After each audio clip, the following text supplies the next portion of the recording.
I'm going to just say a few words on behalf of the family that's gathered here, because we've got the sentencing coming up, and out of respect for the process, we're going to let the family say what they really need to say in court first, and then immediately thereafter we'll be setting up for interviews, just by way of scheduling.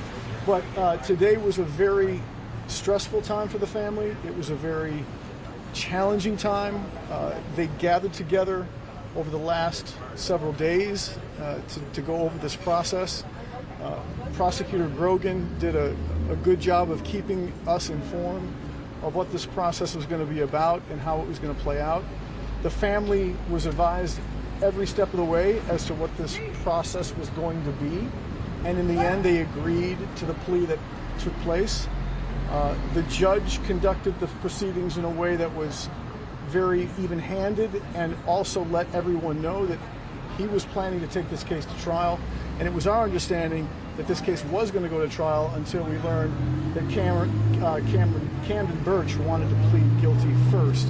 And then shortly after that, Mr. Schoenegge pled guilty to his charge. So all in all, it's a bittersweet day, because we have the loss of life, but the memory of Frank Tyson now can live on in a way that shows dignity and respect for the man he was.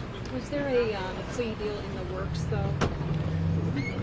The family wasn't and can't speak to what was happening between the state or the prosecutor and the defense lawyers, because we weren't there for that. I can't really address that. I know that pleas take time to emerge. In this case, we received some indication of a possibility of a plea as recently as Friday, but then we were under the impression this morning that plea was off, and then it was on again. Here we are.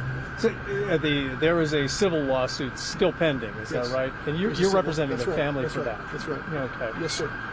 So this must be a huge disappointment for the entire family. Can either of them speak?